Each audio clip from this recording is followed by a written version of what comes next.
இவர் பலவிதமாக இந்த திருவாய்மொழிய வளர்த்தவர். திருவாய்மொழிய பெத்தெடுத்த தாய் அது நம்மாழ்வார்.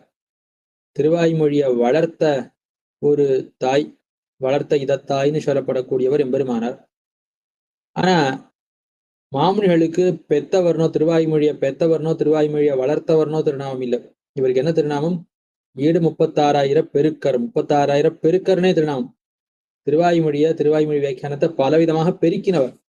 ஆக திருவாய்மொழி வியாக்கியானத்துக்கு எல்லா விதத்திலையும் பெரிய ஒரு பிரச்சாரம் எல்லா தேசங்களையும் நடக்கும்படியாக பலவிதமாக மாமுனிகள் செய்து வைத்தார்.